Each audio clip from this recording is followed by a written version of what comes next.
Hindi short hand की practice dictation 80 शब्द प्रति मिनट गति से डिक्टेशन 5 सेकंड में शुरू होगी।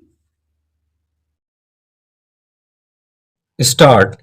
उपाध्यक्ष महोदय 7 मार्च 1968 को संयुक्त राज्य अमेरिका, सोवियत संघ और ब्रिटेन ने जिनेवा में 18 राष्ट्रीय निरस्त्रीकरण समिति के सामने उस सुरक्षा आश्वासन संबंधी प्रस्ताव का मसौदा प्रस्तुत किया था जो वह सुरक्षा परिषद में रखना चाहते हैं।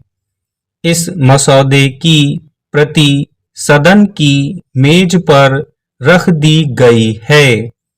इस प्रस्ताव के समर्थक अपनी अपनी ओर से एक पक्षीय घोषणा करने को तैयार हैं कि यदि किसी गैर परमाणु राष्ट्र पर, जो कि परमाणु आयुधों के विस्तार को रोकने की संधि में सम्मिलित है, परमाणु हथियारों के आक्रमण होने की हर संभव रूप में आशंका है, तो वे संयुक्त राष्ट्र के घोषणा पत्र के अनुसार सुरक्षा परिषद द्वारा सहायता पहुंचाने की तुरंत मांग करेंगे। जब तक सुरक्षा परिषद कोई कार्रवाई न करे, तब तक वे संयुक्त राष्ट्र के घोषणा पत्र के प्रस्तावों के अनुसार आत्मरक्षा के लिए अकेले या मिलकर कार्रवाई करने के अधिकार की पुनः घोषणा करेंगे।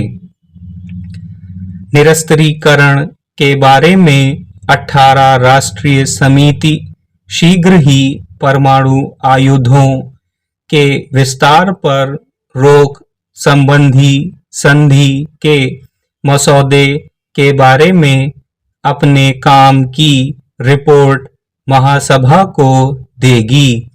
संधि के मसौदे को प्रस्तुत करने वाले संयुक्त राज्य अमेरिका और सोवियत संघ ने क्रियाविधि संबंधी 2-1 मामलों में और संशोधन किए हैं।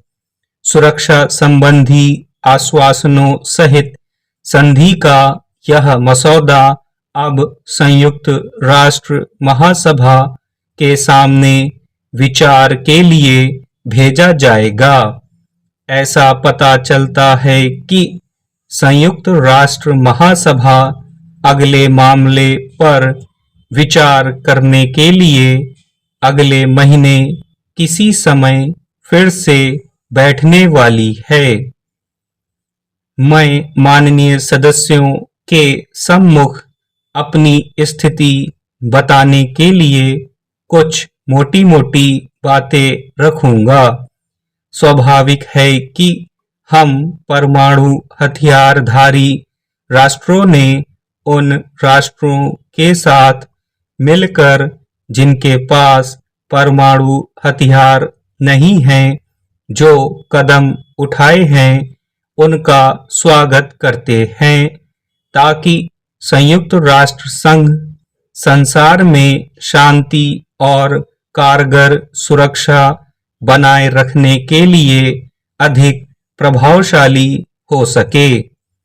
सारी मानव जाति की आशाएं आज इसी पर टिकी हैं। सदस्यों राष्ट्रों पर और विशेष सुरक्षा परिषद के स्थायी सदस्यों पर घोषणा पत्र के अनुसार जो नई जिम्मेदारी आ गई है, उससे उनके लिए संसार में शांति बनाए रखना और आवश्यक हो गया है। यह बात संधि होने पर ही निर्भर नहीं होनी चाहिए।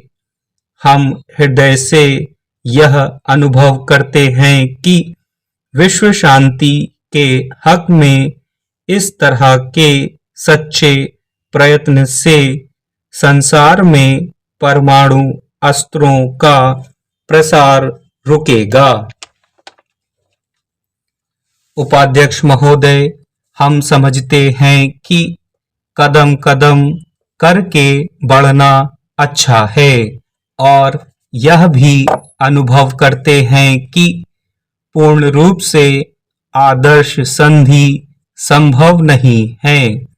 फिर भी यह अपेक्षा करना उचित ही होगा कि 18 राष्ट्रीय निरस्त्रीकरण समिति, जो निरस्त्रीकरण के उपाय निकालने के लिए ही बनाई गई थी, इस दिशा में कुछ ठोस सुझाव सामने रखेगी, भले ही वे मामूली हों। संधि के प्रस्तावित मसौदे से निरस्त्रीकरण को प्रोत्साहन नहीं मिलता और जब तक बड़े बड़े राष्ट्र नए नए परमाणु अस्त्र निकालते रहेंगे और इस पर कोई कार्रवाई नहीं होगी, तब तक विश्व की सुरक्षा की भावना आगे नहीं बढ़ सकेगी। चाहे परमाणु अस्त्र वाले राष्ट्र हों या दूसरे राष्ट्र, जब तक कुछ न कुछ आत्मसंयम करने वाले उपाय नहीं किए जाएंगे, तब तक निरस्त्रीकरण की प्रगति के लिए कोई सार्थक आधार नहीं मिल सकता। भारत बार बार यह घोषणा कर चुका है कि वह परमाणु बम नहीं बना रहा है और परमाणु ऊर्जा का केवल शांतिपूर्ण उद्देश्य के लिए विकास कर रहा है। सुरक्षा समेत समस्या के सभी पहलुओं का राष्ट्रीय दृष्टि से मूल्यांकन करके हम इस परिणाम पर पहुंचे हैं। एक माननीय सदस्य ने इस बात पर जोर दिया कि शांतिपूर्ण उद्देश्य के लिए परमाणु ऊर्जा के उपयोग की नीति को बदला जाए। मैं माननीय विरोधी सदस्य को यह आश्वासन देना चाहूंगा कि सरकार की नीति चाहे जो कुछ हो, उसका इस बात से कोई सरोकार नहीं कि कोई विशेष वैज्ञानिक अहिंसा में विश्वास रखता है या नहीं। वह उसका निजी मामला है।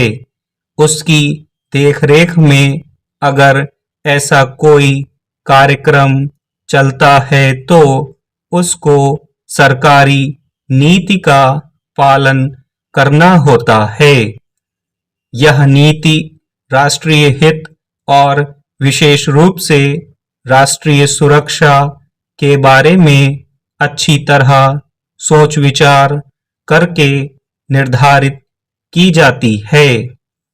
मैं सदन को यह आश्वासन देना चाहूंगा कि सरकार इस नीति और सुरक्षा से संबंध रखने वाली सभी नीतियों को बहुत अधिक महत्वपूर्ण समझती है और निरंतर इनकी समीक्षा होती रहती है। किंतु हम अनुभव करते हैं कि गत 20 वर्ष की घटनाओं ने स्पष्ट रूप से यह बात सिद्ध कर दी है कि जब जब परमाणु हथियार रखने वाले और न रखने वाले राष्ट्रों में घोर सशस्त्र संघर्ष हुआ है, तो उस स्थिति में परमाणु हथियारों के रहने से उन्हें किसी तरह का सैनिक लाभ नहीं मिला है। हम समझते हैं कि विकल्प केवल परमाणु बम बनाने का ही नहीं है। स्टॉप।